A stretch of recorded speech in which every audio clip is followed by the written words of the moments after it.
Saludos a las personas que están viendo o escuchando este podcast titulado La Balanza. Hoy doy la bienvenida a una invitada muy especial, una gran amiga, Celina Guerrero Santillán. ¿Qué tal, Celi? ¿Cómo estás? Muy bien, Alex, qué gusto verte. Igualmente.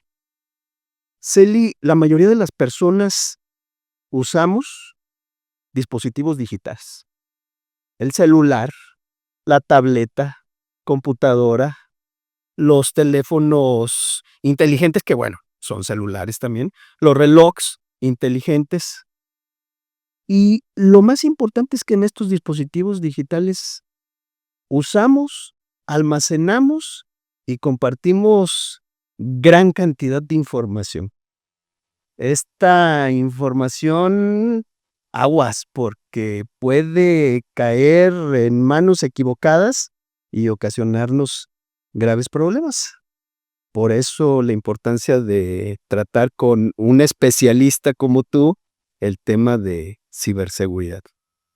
Pero antes de abordar este tema, me gustaría que a las personas que nos ven o nos escuchan, les digas quién es Celina Guerrero Santillán. Bueno, antes que nada, Celina Guerrero es una persona muy curiosa. Y parte de esa curiosidad fue investigar en temas que me interesaban desde la universidad. Eso me llevó a estudiar la ingeniería en computación. Después me interesó la parte legal de la informática y de estudiar derecho. Después me fue gustando más esta parte de la seguridad de la información y protección de datos, que se reflejó en mi área de trabajo, que trabajo en un área de seguridad informática en gobierno del estado. Decidí después estudiar mi maestría en transparencia y protección de datos personales y después el doctorado, del que ahorita estoy en proceso de titulación. ¿El doctorado en qué materia es? Es doctorado en Derecho, con orientación a protección de datos personales. Excelente. Pues una trayectoria bastante amplia. Por ahí comentaste que después de la ingeniería estudiaste Derecho y tuve la fortuna de haberte conocido ahí en el CUSH de la Universidad de Guadalajara, donde fuimos compañeros en la licenciatura en Derecho. Celi, ya nos explicaste un poco de cómo fue que te llamó la atención lo de la ciberseguridad, pero ¿podrías explicarnos un poco más de por qué entrar tanto de lleno a este tema? Fue un proceso. Cuando estaba estudiando, tuve la oportunidad de, fuera de las materias o del área curricular, meterme más con sistemas operativos que no eran parte del programa de estudios, como fue Unix, como fue Linux. En ese entonces, en el laboratorio de la escuela, había unas máquinas que tenían sistema operativo Unix y que ahí estaban, que nadie las utilizaba. Eran los comienzos de Internet, Alex. O sea, solamente las universidades tenían Internet. Entonces, de nuevo, esta parte de la curiosidad de los amigos, empezar a conocer el sistema operativo para manejar esas máquinas. Fue Unix, fue Linux, diferentes distribuciones o versiones del sistema operativo. Y cuando estaba en los últimos semestres, un amigo me invitó a trabajar con él como su asistente, que él era coordinador de redes en una empresa. En la escuela yo había visto la parte teórica, nada más de redes, pero no es lo mismo que te digan, este es un ruteador y sirve para esto y esto y esto, a que te den en la mano un ruteador, este es un ruteador, lo tienes que echar a andar. Que fue mucho investigar por mi cuenta, porque no eran cosas que venían en el plan de estudios, sino la parte teórica.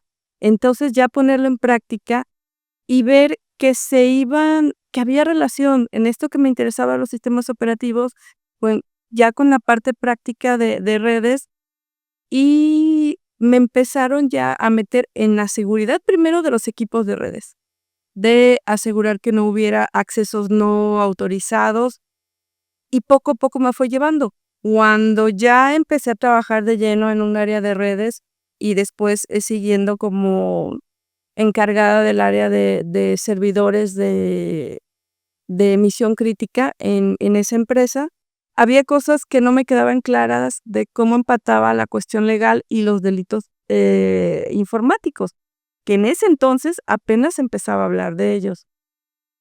Y después de eso entré a trabajar al gobierno del estado, a la Secretaría de Seguridad.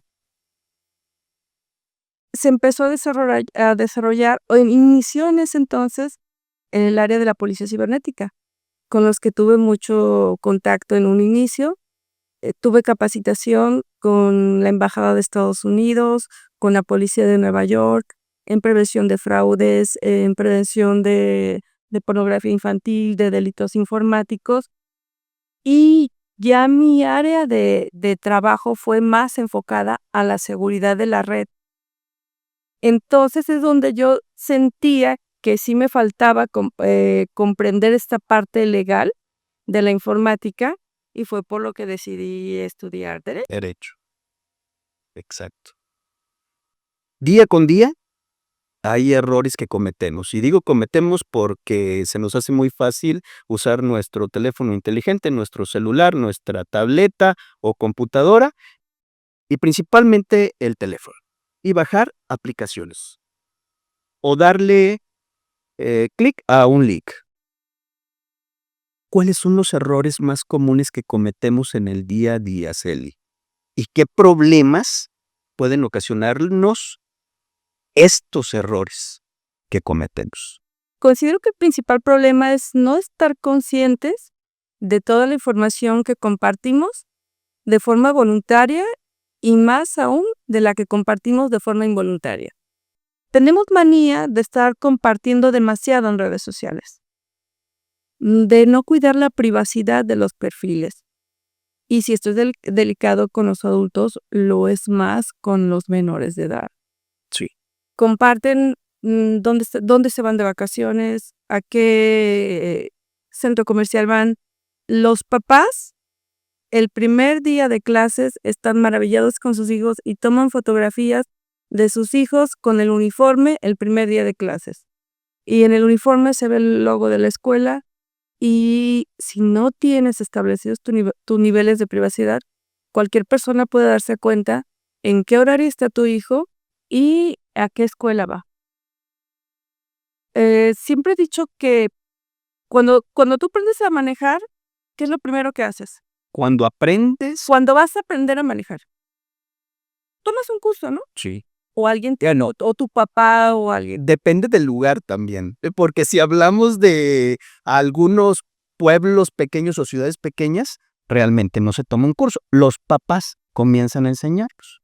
Tu papá te lleva en el carro, te dice cómo dar vuelta, cómo frenar, cómo cambiar velocidades, qué debes hacer, qué no debes de hacer. Porque lo retomamos legalmente, estás en un vehículo que por su naturaleza es peligroso. Sí. Y es un riesgo para ti y para los demás que vayan manejando. El asunto es, y tú no puedes sacar tu permiso de conducir cuando tienes 16 años y cuando tienes 18 tu licencia de manejo. Así ya eres responsable. El asunto es que el celular, por su naturaleza, también puede ser muy peligroso por toda la información que das y porque te da acceso a una vida en el internet, en el ciberespacio, que es un reflejo de tu vida real. Entonces tú le das muchas veces un teléfono a un niño sin explicarle, retomando la analogía con el auto, sin explicarle los peligros que tiene, cuándo se puede usar y cuándo no se va a usar. En el caso de las redes sociales, una red social acepta menores de 13 años. En sus términos y condiciones está establecido que sean mayores de 13 años. Pero por la practicidad, le prestamos el celular a los niños, porque son las mejores niñeras que hay, los entretienen un ratito, pero no les damos las nociones de la trascendencia que tiene lo que compartan, que los niños también pueden ser víctimas de acoso y los adultos también. Ya a estas alturas ya tenemos tipificado un concepto de violencia digital. Y el asunto es que compartimos demasiada información. Cuando platico con mis alumnos, digo, Alejandro, ¿tú cuántos amigos cercanos consideras que tienes? ¿Cercanos desde qué punto de vista? Personas en las que puedes confiar, compartir tus problemas, lo que te pasa, lo que te gusta. Personas cercanas. 5. 5. Pregúntale a cualquier adolescente cuántos amigos tienen en redes sociales que se enteran de su vida, de sus problemas, si se pelean con el novio, 500, y en algunos casos miles. Y yo siempre les digo, ¿cuáles de esos son realmente tus amigos? Si tienes un problema, ¿con cuántos de esos puedes contar? Van, si son adolescentes, se van de antro, van de vacaciones, conoce a alguien y se agregan a redes sociales. Y muchas veces, si es alguien que conocieron en vacaciones, no lo van a volver a ver. Y saben a dónde se van de vacaciones, dónde festejaron su cumpleaños, cómo se llama su mascota, porque ya no solo es compartir imágenes, también es compartir videos. Entonces tenemos, retomando, por un lado, la información que tú compartes y que no te das cuenta qué tanta es. Y a lo mejor tú me vas a decir, yo no tengo redes sociales. Pero ¿qué pasa si nos vamos a una fiesta con amigos y yo subo fotografías de los que fuimos a red social? Y son en tiempo real. Tú no tienes, pero Alejandro estuvo ahí. Ahorita ya no está porque hubo un problema con Estados Unidos, pero hubo un momento en que Facebook te hacía la detección de rostros y te decía, es fulanito de tal, ¿lo quieres etiquetar? Ya no lo hacen de forma abierta porque hubo restricciones legales en ese sentido, pero son capacidades que tienen los sistemas. Entonces, por un lado, esta información que compartes de forma intencional, por decisión propia, y hay otra información como tu posición en tiempo real, tu ubicación, que de todos modos el teléfono tiene todo el tiempo. La uses o no, ahí está. Y es fácil ubicar a una persona. Y entonces hay personas que pueden ver la ubicación de acuerdo a nuestro dispositivo. Tenemos el caso de Pegasus, si recuerdas. A muchos periodistas el gobierno los estuvo espiando. Simple y sencillamente les llegó un mensaje de texto. Sucedió en ese momento que falleció un periodista y les llegó un mensaje. Oye, si aquí van a estar velando fulanito de tal, te envío la ubicación. Le daban clic, no pasaba nada, pero al darle clic estaban ellos dando el acceso para que se pudiera ver su ubicación en tiempo real. Pero no solo la ubicación en tiempo real, sino que se podía tomar control del teléfono. Y las personas que los estaban espiando, en este caso el gobierno, podían activar su micrófono. Entonces podrían no solo saber dónde estaban, sino escuchar qué estaban hablando. Y fue un caso de espionaje que ya en este momento no se habla mucho, pero pues algo que sucedió. Y no estamos hablando de ninguna otra parte de México, del mundo. Fue en México, fue en nuestras autoridades y fueron varios periodistas que fueron víctimas de esta situación. Pero bueno, en este caso serían personas que muy específicas, ¿verdad? Que quieren saber qué están haciendo, en dónde se encuentran. No quiero manejar la palabra, pero se va a escuchar la palabra importantes hasta cierto punto. Pero, por ejemplo, en el común de todas las personas que habitamos un país, una ciudad, ¿qué tan probable puede ser que nos quieran localizar? Depende. De nuevo, la tecnología es una herramienta. Puede tener buen uso o puede ser mal uso de eso. No es tan raro que alguna persona esté acosando o que un esposo o esposa celosa instale una aplicación para estar monitoreando. ¿Qué? Si tú le das desde la computadora clic a un lugar donde no debes, puedes dar control de tu computadora, te pueden activar la cámara. Y no estamos hablando de autoridades, son programas que existen, Sí.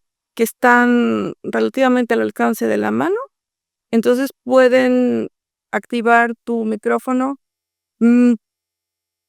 Cuando estás un poquito metido en esto, sí te vuelves un poquito paranoico, Y no sé si has visto muchos expertos en tecnología, CEOs, tienen tapada su cámara con algún sticker, hay algunos dispositivos para hacerlo, o simple y sencillamente con un papelito tapar la cámara. Sí. Deshabilitas el micrófono. Ya nos estamos viendo, te digo de nuevo, una cuestión quizás un tanto paranoica, pero son riesgos reales. Ya no te digo que te roben la identidad, algo que es muy común con los jóvenes, el compartir demasiadas fotografías, se van de vacaciones.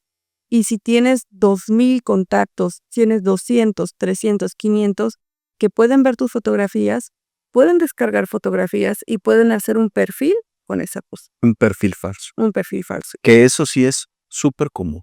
Súper común. No pasa mucho tiempo de que algún alumno me hable y me diga, maestra, está pasando esto.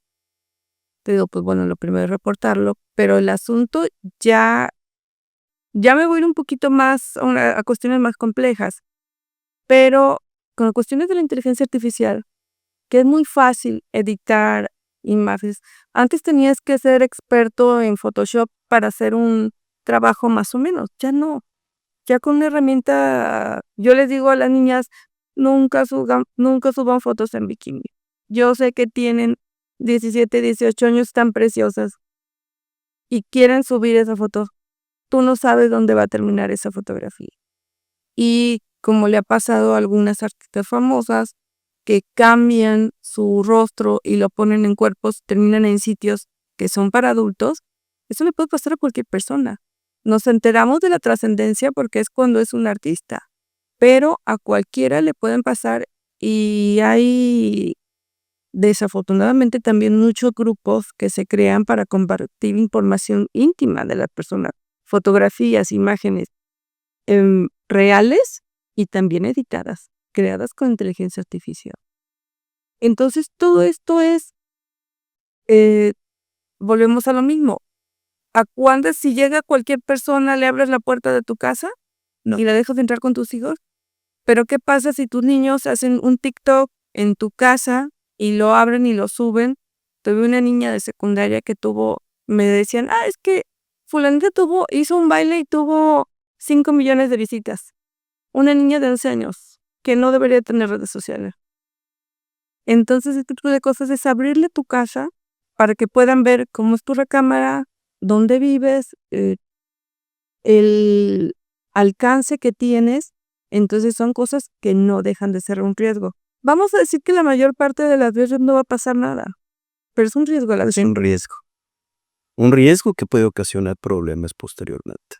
Y desde lo virtual tiene consecuencias en el mundo real. Exacto. Comentabas de los jóvenes, principalmente. Los jóvenes se la pasan en las redes sociales, en videojuegos conectados en línea también. Y los padres de familia andamos preocupados por esta situación. Pero resulta que los padres de familia también estamos ya haciendo un uso, y lo reconozco, excesivo de las redes sociales o de los dispositivos digitales.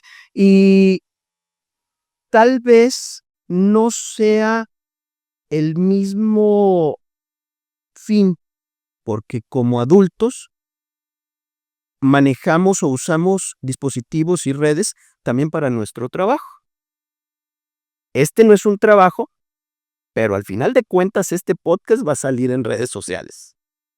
Por tal motivo, Celi, ya vimos algunos errores que pueden generar problemas, pero ¿cuáles serían los consejos prácticos que puedes darles a los jóvenes, a nosotros los adultos, para evitar cometer esos errores y que no tengamos posteriormente problemas de los cuales, pues digamos, ¿y ahora cómo salgo de esto? En el caso de menores de edad y sobre todo niños, limitar el uso de tiempo en redes sociales. Pasan los niños más tiempos en redes sociales que saliendo a la calle a jugar con un balón o con una mascota.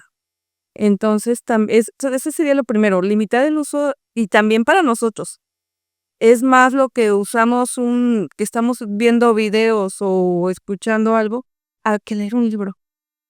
Entonces, los ritmos de vida son diferentes, pero yo creo que lo primero sería limitar tanto para adultos como niños el tiempo en redes sociales. Comentabas hace un momento de que las mismas redes sociales no permiten que menores de 13 años abran una cuenta. Supongo que cuando un menor de 13 años la abre es porque le pone una edad mayor a la que realmente tiene. Y muchas veces porque los papás son los que les abren las redes sociales.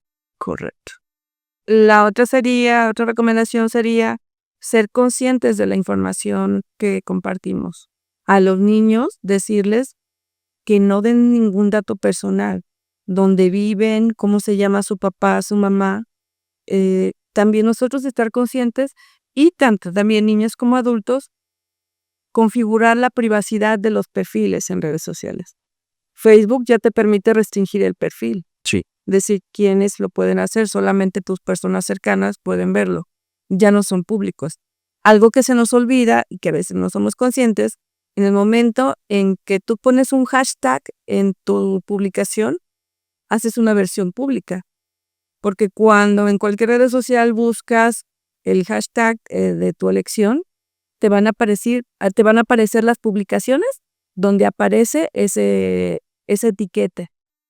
Entonces, ser conscientes de lo que vamos a los papás, sí les diría, si toman fotografías del niño, cuidar que no se vea el logo, no pongan el nombre de la escuela. Son cosas que volvemos a lo mismo, quizás nunca pase nada, pero existe la posibilidad. Es cuidar este tipo de cosas. No, creo que el asunto con los adultos, nuestra generación es una generación de transición. No nacimos con la tecnología. Nos acoplamos a esa tecnología conforme fuimos creciendo en las escuelas, vimos el surgimiento de la mayoría de las redes sociales, decidimos cuáles sí, cuáles no. Pero estos niños están naciendo con una tecnología. Desde chiquitos ya saben darle scroll con el dedito para pasar. Ya forman parte de su vida los teléfonos celulares, la tableta, el teléfono, tienen juegos, tienen actividades para ellos. Son nativos digitales. Son nativos digitales.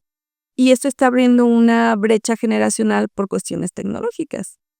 Tus niños muy probablemente sepan más de tecnología que tú. Sí. Y probablemente le digas, si tienes algún problema con el teléfono, tu mamá te va a pedir a ti ayuda con el teléfono, pero si tienes un problema, muy probablemente le pides a tu hijo. Porque aunque tú lo puedes hacer, él lo va a hacer más rápido. Si vas a configurar la tele, algún streaming, un servicio de streaming, el niño lo hace más fácil. Lo va a hacer más rápido. Sí. Y a lo mejor al niño con 1 o 2 veces que le expliques cuando uno tiene que andar investigando o cómo le hice la otra vez, entonces se está abriendo una brecha tecnológica. Y hay cosas que sí están más conscientes y pendientes de lo que hacen. Prácticamente todos los niños ahorita quieren jugar Roblox. ¿Cuántos de los papás conocen qué es Roblox y qué hacen los niños?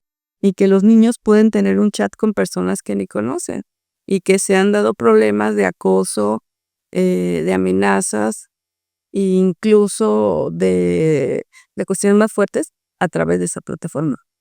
Y se supone que Roblox es para niños. Entonces, es estar más al pendiente. Si les vas a comprar un videojuego, pues está muy bien, pero siéntate a jugar con él por lo menos para que veas qué se puede hacer. No confiar solo en la clasificación.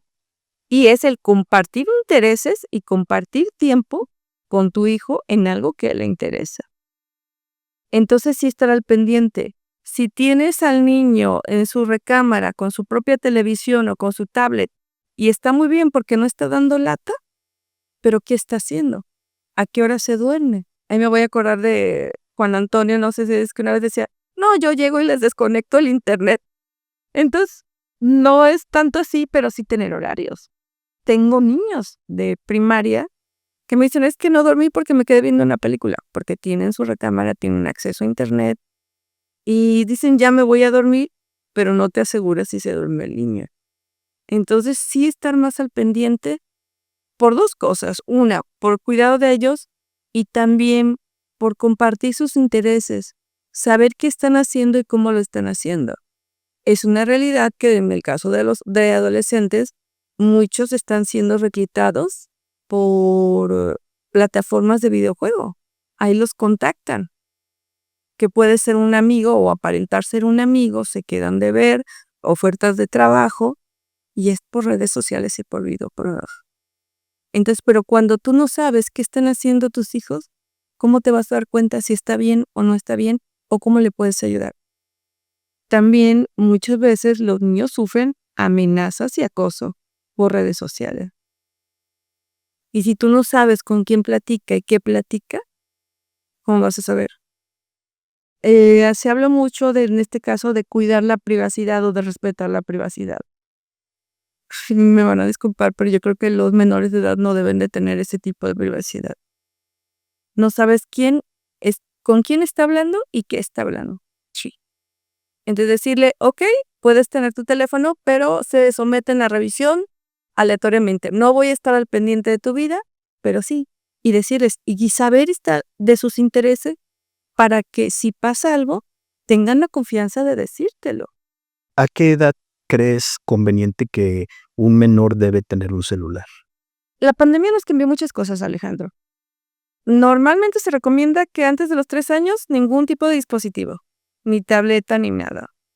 A partir de los 3 y hasta los 6, limitados, porque sí hay algunas plataformas de juegos que les ayudan a identificar colores, palabras, incluso practicar otro idioma. Pero bueno, aquí usan el de los padres, entre los 6 y los 11 años. Pero un teléfono que ya puedan tener ellos en posesión y decir, este es mi celular o este es mi smart. Si me preguntas, para mí lo de sería hasta secundaria. No es así. Pero sí te puedo decir que quizás a los 10, 11 años ya pueden tener más idea de los límites y hablando con ello. Sí, y volviendo a lo que platicábamos del carro, no le vas a soltar las llaves del carro y váyase, mijo, no, hija. Ok, sí, pero tienes tantas horas al día. Los niños pasan gran parte de su día en la escuela y tienen que llegar muchas veces a hacer tarea. Ya que terminaste tu tarea, tienes 1 hora, tienes 2 horas para hacerlo. Sí. Pero una vez que terminaste la tarea, porque muchas veces no terminan la tarea. También doy clases de computación en primaria, entonces no terminan tareas niños porque estaban haciendo otras cosas. Porque también suelen comentar, soy papá, y dicen, pues es que por seguridad te puedo llamar por cualquier cosa. Entonces, ¿en qué edad sería conveniente y cómo le podemos hacer los padres de familia también como para que tenga un control cuando yo no esté cerca de él o no le pueda restringir directamente diciéndole, préstame el celular, ya se terminó el tiempo, lo dejamos aquí y mañana será otro día y comenzará tu horario para que lo vuelvas a usar? El celular o la tableta, ¿no? Indefinidamente. En primaria no lo deberían de tener, porque de entrada en primaria no se lo van a llevar a la escuela. Si fuera una situación de emergencia, te marcan de la escuela. Sí. Entonces, en secundaria ya. Y de hecho, en secundaria ya hay aplicaciones, incluso hay plataformas donde pueden realizar actividades con el dispositivo electrónico. Algunas escuelas lo permiten, otros lo restringen, no. y otros de plano lo prohíben. No podemos pelearnos con la tecnología. Exacto. Eso es una realidad. Pero sí yo consideraría que a partir de secundaria ya puedes establecer, porque también el mismo proceso de la escuela les da más independencia, más autonomía y ya puedes explicarles y llegar a acuerdos. Que yo creo que en este caso también sería tratarlos como son, como seres pensantes y explicarles y de acuerdo a ellos Ok, vamos abriendo esto, puedes jugar 1 hora, 2 horas, si manejas bien el tiempo, tienes más, porque lo que es una realidad, muchas escuelas, ya escuelas particulares, como parte de tus materiales de trabajo, te pueden pedir una tablet o un teléfono para realizar actividades o trabajar en la plataforma de la escuela. Entonces, creo que a partir de esa edad pueden tener un poquito más de noción, pero siempre hablando con ellos de las responsabilidades y lo que implica el uso de la tecnología y su seguridad personal. Y que aquí también es importante que los docentes que imparten las materias donde se vaya a hacer uso de esta tecnología también sepan usarlos responsablemente, porque si no lo saben usar responsablemente, pues van a dejar que los niños probablemente adolescentes, porque estamos hablando ya en secundaria, la usen indiscriminadamente. Y siempre cuando tratas con niños con niños y adolescentes es con mucho cuidado, sobre todo porque aún bajo supervisión y haciendo algo tan simple como una búsqueda en Internet, pueden salir resultados no deseados. Lo que me preguntabas también, ¿qué podemos hacer? Bueno, pues la mayoría de los teléfonos, las computadoras, puedes, utilizar un programa de control parental donde tú puedes establecer filtros.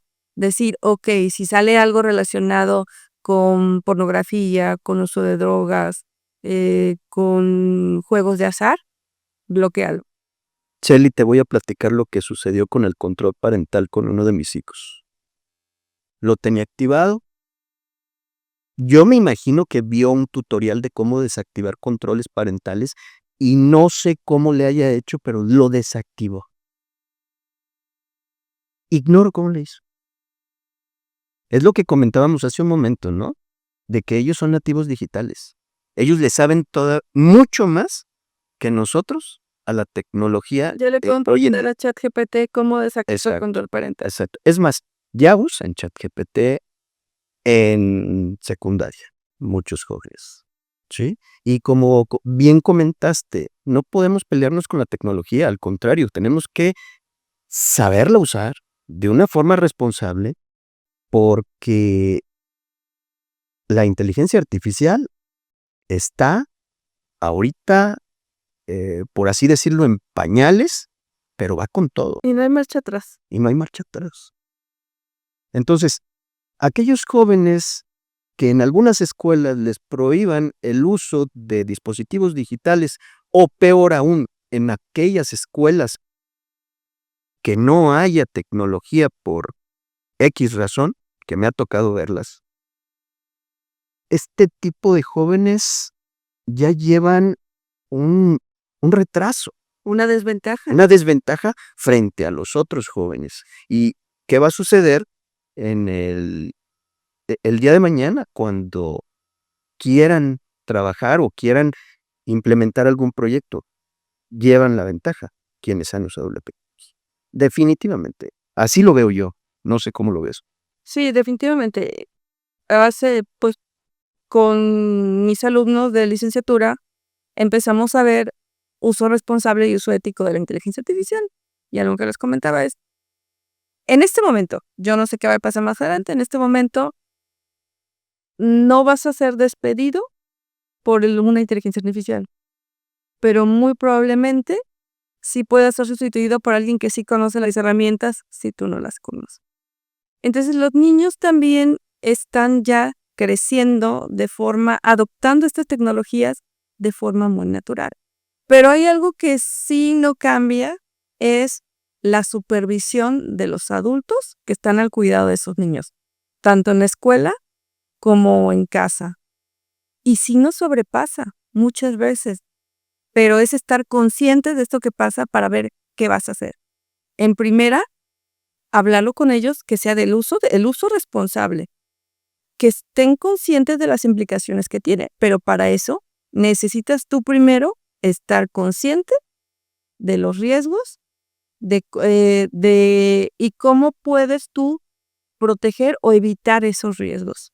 Siempre va a ser con la supervisión y es algo que por los ritmos de vida no es tan fácil, es estar al pendiente de ellos, estar en comunicación, que tengas confianza con ellos. Si trabajas todo el día y si pasas, como lo platicamos hace poco, 2, 3 horas en el tráfico, es tiempo que podrías pasar con los niños, lo estás perdiendo, pues aprovechar el tiempo de calidad. Si tienes 10, 15 minutos para platicar con él, cómo está, cómo le fue en su día, qué está jugando, qué está haciendo, con eso ya puedes por lo menos tener un acercamiento y no dejarlo al cuidado todo de pantallas. Exacto. ¿Y cómo le hago con el control parental, Cel? Buscar programas un poquito más robustos. Sí. De gratuitos vas a encontrar un montón. Desafortunadamente, pues sí hay algunas que son de paga que tienen más funcionalidades y establecerle contraseñas más robustas, porque si le pones un PIN de 4 dígitos, nomás es cosa que le busque tantito y Sí. lo va a deshabilitar. Sí. La televisión solamente te permite, por ejemplo, establecer un PIN de 4 dígitos, pero ya en la computadora o algo sí puedes establecer ya más filtros y cuidar un poquito más esa información. Acabas de entrar a otro tema muy importante, las contraseñas. Las contraseñas, pues, es un escudo, aparentemente, porque también puede convertirse en una debilidad. Y acabas de comentar que si le pones 4 dígitos, pues prácticamente es una debilidad, ¿no? ¿Qué podemos hacer aquí? Porque también a veces nos volvemos locos con el montón de contraseñas, que la contraseña para las redes sociales, que la contraseña para el correo electrónico, la de la app del banco. En fin, ¿es recomendable tener una contraseña universal? No, de hecho es lo peor que se puede hacer, tener una sola contraseña. ¿Qué podemos hacer entonces para no volvernos locos con el montón de contraseñas? Que claro, también si hablamos de la aplicación de un banco, pues está relacionado, conectada con el número de teléfono, ¿verdad? Se puede restablecer la contraseña. Pero ¿cómo le podríamos hacer como para no manejar tantas contraseñas en tantas, ahora sí que herramientas digitales que existen en la actualidad? En cuestiones de tecnología siempre podemos hablar de nivel básico, intermedio y ya avanzado. El básico y que no te compliques tanto la existencia sería buscar una contraseña que sea fácil de recordar y que no sea tan compleja. Las contraseñas más comunes son password, 1, 2, 3, Sí. 1, 2, 3, 4, 5, 6. Esas son las más fáciles. Jamás usar esas Jamás contraseñas. es buscar una. Lo que recomiendan es una frase o un pedazo de una canción que tomes la primera letra. Si es una canción que te gusta mucho, la que se te ocurra, no sé, digo una canción. No sé si se llame de música ligera. Ah, Sí.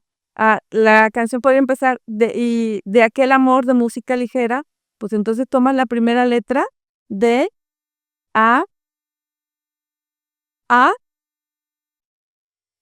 D, M, L. Pues, por ejemplo, es la primera letra de cada palabra.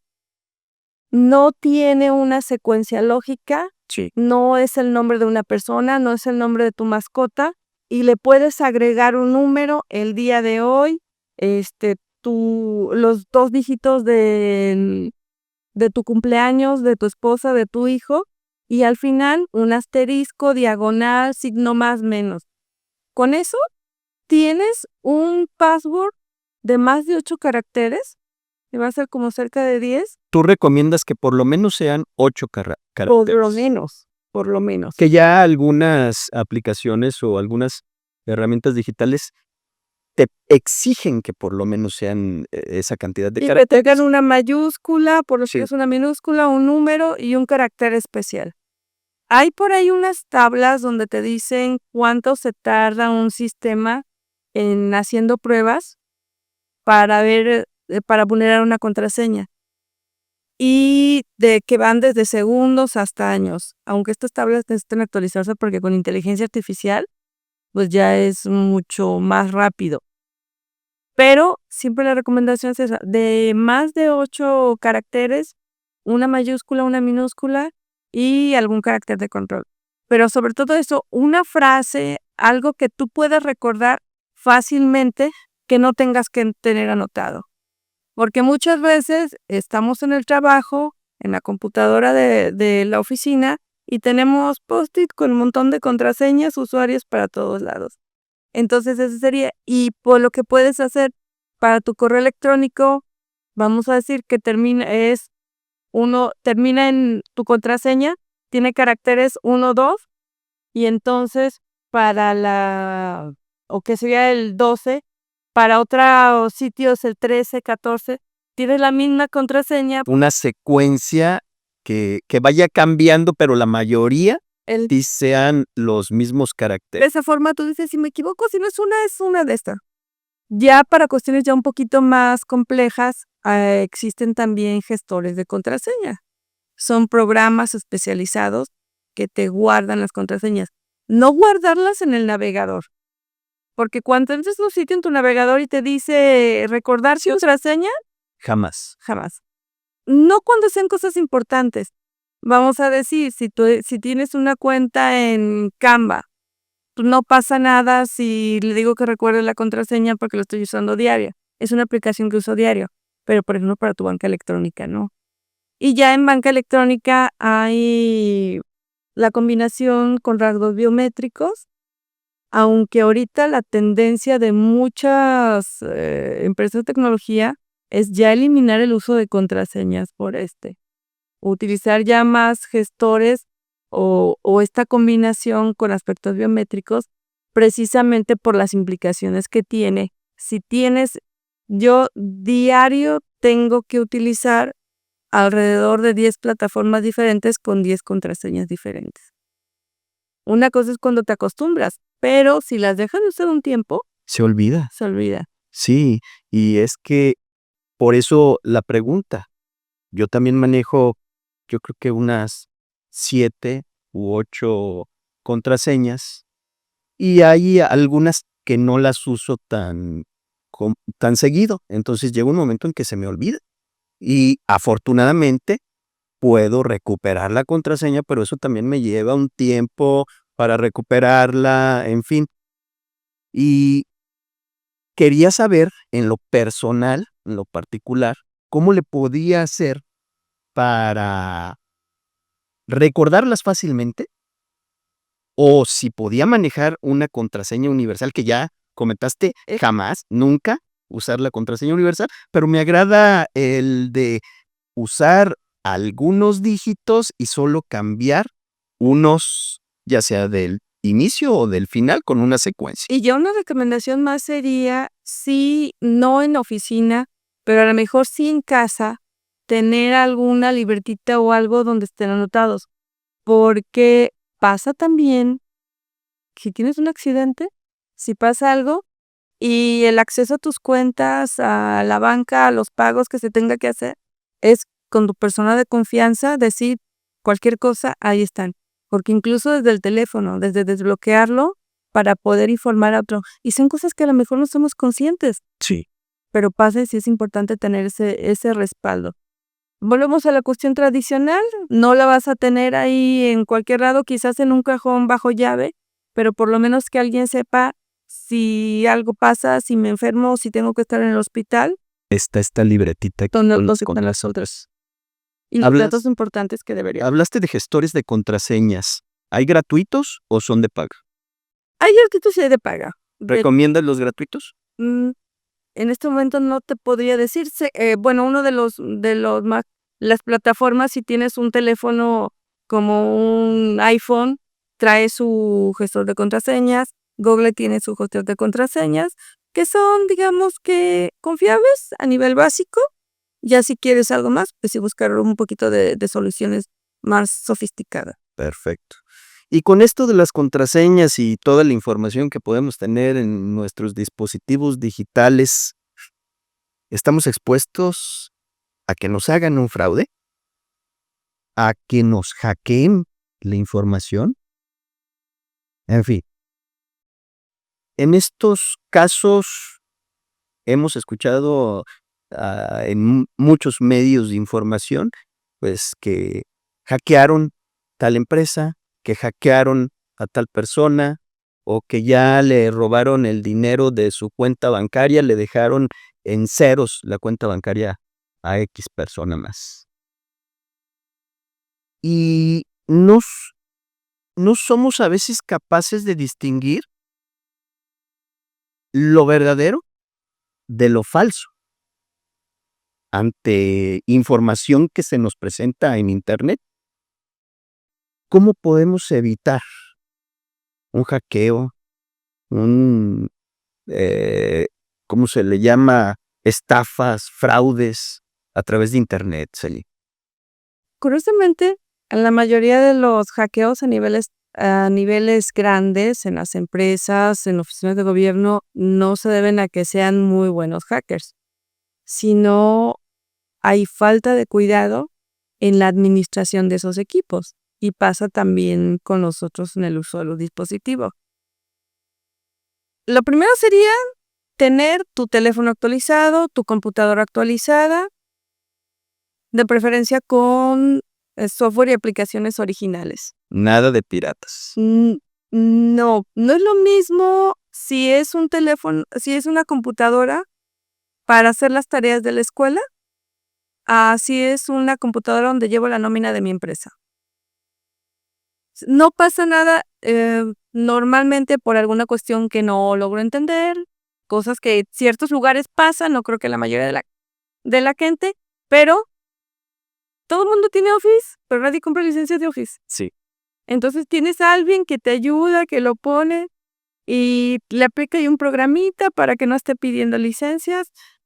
Son cuestiones, si te digo, de la escuela que podrían tener una justificación, pero cuando lleva la nómina de una empresa, no puedes darte ese lujo, porque ese tipo de programas abren puertas traseras o abren alguna vulnerabilidad que algún atacante puede aprovechar.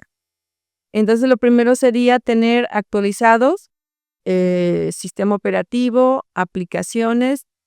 Cuando son cuestiones delicadas, sí tener todo con la licencia respectiva. Y un equipo específicamente con todo eso actualizado, original, para manejar esta información que es muy delicada. Que es muy delicado. Y además de eso, pues tener respaldos. Nos pasa incluso con el teléfono. Si te roban el teléfono, si se pierde el teléfono, si se daña el teléfono, bueno, sí te pesa el teléfono por lo que cuesta, pero te pesa más la información que tiene. Que tienes configurado el acceso a tu banca electrónica, que tienes fotografías, que tienes videos, que tienes recuerdos de muchos años. Entonces, muchas veces no tenemos esta previsión de estar respaldando la información. Tienes tu computadora donde está la nómina de la empresa y nunca has hecho un respaldo de eso. O si haces un respaldo es en la misma computadora. Y si se daña el disco, pues se daña todo. Entonces, ¿Podemos hacerlo en la nube? puedes hacerlo en la nube también con las debidas configuraciones de seguridad. Pero lo primero es tener un sistema de respaldo. También tu teléfono lo conectas por el cable de la computadora y puedes guardar la información. Si ya está lleno tu teléfono de fotografías o videos, pues bueno, guárdalas. Y después lo pasas a una memoria, a un disco, a un DVD, algo que sea más largo plazo, para poder liberar espacio y tenerlo. También, en el caso de una empresa, lo que se recomendaría es tener respaldo de información, uno, en la propia empresa y a lo mejor luego en otro lugar, para que puedas, ¿qué pasa si se quema el edificio, si hay un cortocircuito? Tú puedes agarrar tu información y empezar a trabajar en cuanto subas ese respaldo. Entonces, la primera sería tener esta cuestión, hasta nosotros, en el día a día, con nuestros teléfonos. No vas a hacer un respaldo todos los días, pero sí puedes decir semanal, mensual, Sí. o mi computadora, si no le ha pasado nada, una vez al año. Imagínate, estoy escribiendo mi tesis y nunca guardé nada en otro lado y se daña la computadora, ¿dónde está todo un año, 2 años de investigación? Entonces, ese tipo de cosas, tener respaldo y luego un respaldo del respaldo. El respaldo. Y la otra es desconfiar. Si yo no tengo familiares, amigos en el extranjero y me llega un correo en inglés con una liga, no voy a darle clic. Esos correos los borro. Si fuera algo importante, pues ya es que te digan, es que lo borré, me lo puedes volver a enviar. Pero es eso, si te llega en un idioma extranjero y tú no lo estás esperando ni conoces a nadie, si tu día a día es el inglés por trabajo, pues bueno, ya sería otra cuestión. Pero si normalmente no lo haces, hubo por ahí, ya hace tiempo que no se ha reportado tanto, pero había un malware, antes le decíamos virus, porque era un tipo específico. Ya todos los programas, aplicaciones que dañen una computadora reciben el nombre de malware. Te llega un malware y te decía, esta es la factura que me pediste. Y te llegaba un archivo con el logo de PDF, con el simbolito, pero era un PDF.exe. En el momento en que le dabas clic, no habría nada. Tú esperando que te abriera la factura en PDF, no lo abría. Y lo que sí es que la computadora se empezaba a poner más lenta. Entonces, este malware de tipo ransomware, lo que hacía era encriptar todos los documentos, buscaba los PDFs, los archivos de Excel, de Word, que normalmente son los relacionados con trabajo, y los encriptaba. Y ya no los podías utilizar. Ahí los veías en la computadora que ahí estaban, pero no los podías usar. Y luego llegaba por ahí una notificación, ya que terminaba de encriptar todo el disco, de que tenías que pagar tantos bitcoins para recuperar tu información. Y en Bitcoin. Y en bitcoins, pero sin garantía de que realmente lo pudieras hacer. Si eso me pasa con los archivos de mi casa, es una tragedia. Pero si eso me pasa con la cuestión de los archivos de la empresa, son pérdidas económicas. Y me puede implicar hasta una multa con el SAT por no cumplir con mis obligaciones.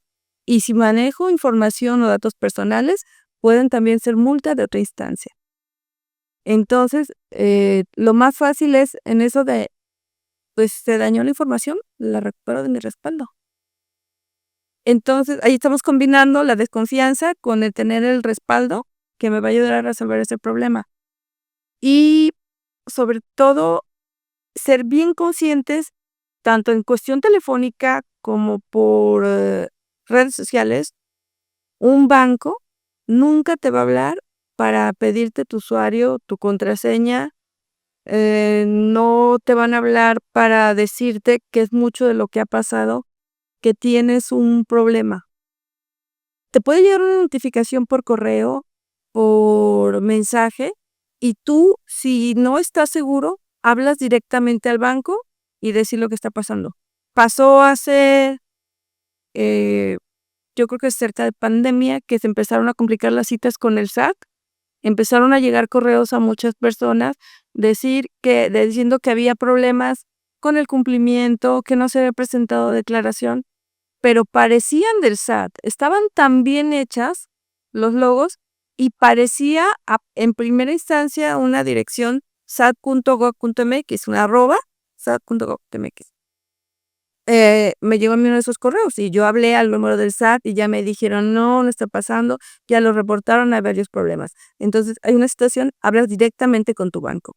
No respondas a la persona inmediatamente. En caso extremo, si crees que es algo delicado, acudir directamente a sucursal para ver lo que está pasando, pero jamás dar información personal por un mensaje de WhatsApp, por una llamada que te llega, que aunque aparezca del banco, porque sí hay formas de falsificar el número de salida y que incluso en algunos casos no se puede descartar la participación de gente de las mismas instituciones. Entonces es no dar clic. Si te llega un correo, tienes un problema con tu cuenta de tal banco y tú ni siquiera en el banco tienes cuenta, borras el correo, no le das clic para que te lleve, porque muchas veces ese enlace lleva a una página que simula ser la página del banco y pide entrar usuario y contraseña. Lo que me comentabas un poquito también, mucha gente o casos que se han dado de que les dejan la cuenta en ceros y que te dicen, pero es que fue desde tu teléfono. En este caso, ahí sí ya hay que meter abogado y todo. Hay buenas probabilidades de tener una buena respuesta, porque la carga de la prueba, en todo caso, es para el banco, Sí. de que tú hiciste eso. pero muchas veces lo que se hace ni siquiera es tanto la cuestión tecnológica, sino engañar a la persona. Si estás distraído cuidando niños o con pendientes en el trabajo y te hablan de que hay un problema con su cuenta, necesitamos que verifique, que deshabilite tal cosa. En lo que tú deshabilitas tu usuario, están restableciendo por otro lado y sí te pueden hacer un fraude. Pasa lo mismo con WhatsApp, que te llega un mensaje o una llamada eh, de que está la persona de Mercado Libre en la puerta de tu casa, que necesita que le des un código que te va a llegar al teléfono y el mentado código es el que tú utilices con WhatsApp cuando vas a dar de alta tu número telefónico en otro teléfono. Te dice, te va a llegar una clave para que puedas, permitido, para autenticar que eres tú Sí. al teléfono original. Tú no te fijas realmente, porque a veces no tenemos esa costumbre de leer realmente, solamente te dicen un código y solamente es el número. Lo que hacía mucha gente es daba ese número y con eso estaba autorizando que su WhatsApp se instalara en otro. Y perdían entonces contactos. No es tanto que te puedan robar todos los contactos, si apareces en los grupos en los que estabas de alta, pero sí pueden localizar tus contactos, pedirles dinero y hacer, engañar a más personas. Entonces, lo primero sería no darle clic a cualquier mensaje que te llegue. Si es algo delicado que te piden información de tu nombre, tu dirección, tu número de cuenta, tu usuario o contraseña de alguna plataforma o de alguna banca electrónica, pues no darlos y hablar tú directamente al banco y ver si es real lo que está pasando. Ahora que comentas lo de WhatsApp, del código que pueden ellos, a través de este mecanismo, tener varios contactos, o tal vez todos los contactos de nuestro que tenemos guardados. Había escuchado que también no es conveniente ponerle, por ejemplo, la palabra mamá, papá a un número de teléfono. ¿Qué opinas al respecto? Pues yo creo que es algo de que crecimos con eso desde que te van a secuestrar si le pones papá, mamá. Mm, Creo que no es tanto si cuidas bien el teléfono. Aunque en el caso de los teléfonos de los iPhone, tiene más elementos de seguridad. No puedes entrar tan fácilmente al teléfono.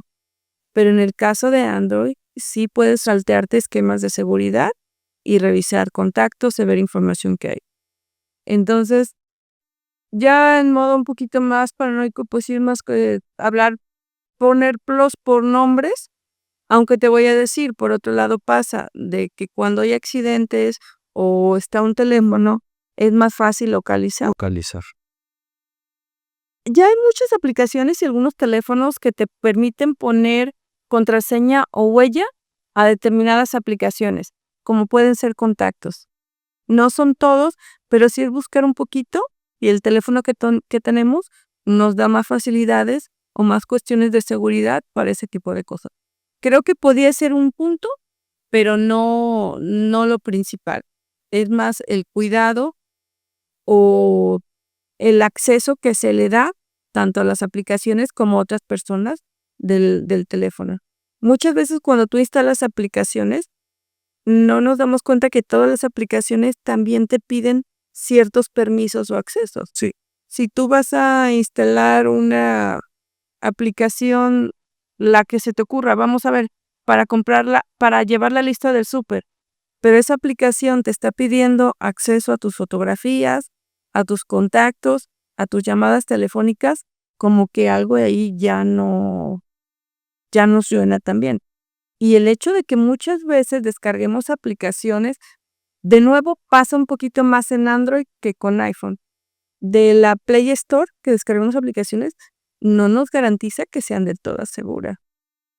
Entonces, sí cuidar lo que instalamos, porque muchas sí te pueden robar o buscan, por ejemplo, el número de tarjeta electrónica o número de cuenta.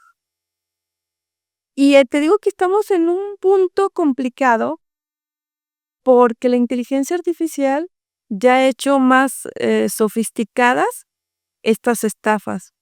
El que resulte más fácil crear una página que parezca ser la de tu universidad, la del banco, donde si entras por vía web, ya es más fácil.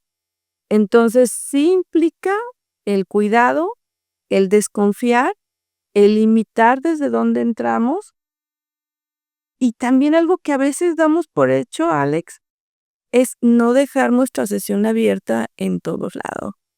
Si yo te digo: "Ay, préstame tantito tu teléfono para mandar un mensaje", o préstame tantito tu computadora para checar el correo, y me voy y te dejo mi cuenta abierta, pero mi cuenta abierta también es, si quiero restablecer una contraseña de la banca electrónica, me va a llegar un correo ahí. Entonces, vuelvo con lo que comenzábamos, ser más conscientes de la información que compartimos, de la información que manejamos y del uso que le damos. Sí. Celi, ya comentaste también de las empresas, de los bancos. Hay que tener cuidado con este tipo de operaciones que realizamos en línea también. ¿Qué sucede con los gobiernos? ¿Están preparados los gobiernos para lo que es estos ciberataques, tanto a nivel federal, estatal, municipal? Creo que tienen muchas limitaciones. Y en el caso de México, desde la administración pasada se limitó mucho el presupuesto en tecnología. Eh, tenemos que ha habido noticias de hackeos a Pemex, fue a la Secretaría de la Función Pública, mm, creo que también fue con la Marina. Con la Marina fue que hubo también fuga de información. ¿Es su guacamaya? Sí, Guacamaya Leaks. Entonces, el asunto es que sí hay limitaciones tecnológicas y también esta cuestión de la seguridad es una necesidad en este momento para todas las empresas, por todas las consecuencias, por todo el uso de la tecnología que hay. Y la mayoría de las veces es mejor pagado afuera que en gobierno. Entonces, si quieres tener gente capacitada y recursos, necesitas invertirle.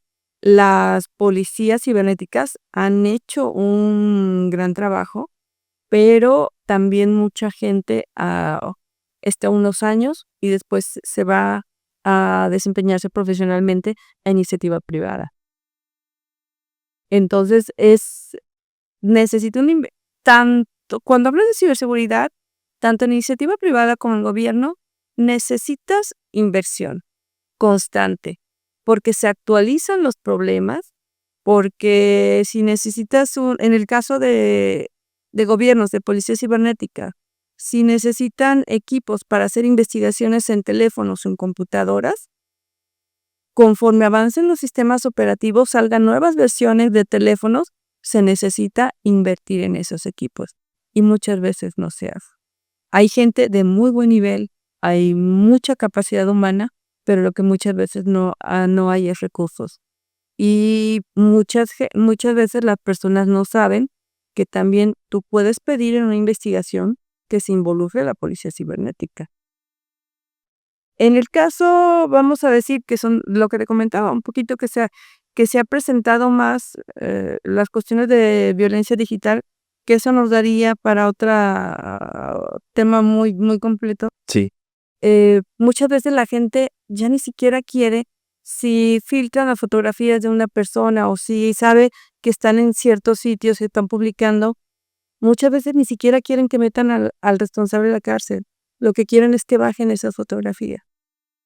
Y entonces ahí sí puede pedir la intervención para que a través de una instancia de seguridad contacten a los responsables de plataformas, Facebook, Instagram, lo que tú quieras, y bajen fotografías. Eso sí se puede hacer. Son cosas del día a día. Pero, siendo honestos, es un reto muy grande, sí faltan muchos recursos y en este caso sí tenemos tenemos actuaciones limitadas. ¿Que se podría hacer mucho más? Sí, pero pues también se necesita mucho más recursos y capital humano para trabajar estas situaciones. Interesante. Y como bien has dicho, existen temas para otros episodios en el podcast. Ojalá puedan darse otros de estos. Hoy hemos llegado al final de este episodio, pero antes de concluir, este podcast se llama La Balanza. Debemos llegar a un punto de equilibrio, un justo medio que nos pueda servir para la toma de decisiones en nuestro día a día. ¿Cuál sería, Celi, el punto de equilibrio que tú darías, la conclusión después de todos los temas que hemos tratado hoy? Yo creo que definitivamente no nos podemos pelear con la tecnología. Ya es parte de nuestro día a día. En el caso de la inteligencia artificial, te lo comentaba, no hay marcha atrás. Ha tenido un crecimiento exponencial desde que 19, 20, que se empezaron a sacar las primeras herramientas, hasta el día de hoy, que prácticamente para lo que se te ocurra, tenemos una herramienta de inteligencia artificial. El uso depende de lo que nosotros... La tecnología por sí sola no es ni buena ni mala, es el uso que le demos. Sí. Entonces, creo que el punto de equilibrio es tener más noción de la información que tenemos, del valor de nuestra información, tanto personal como las empresas.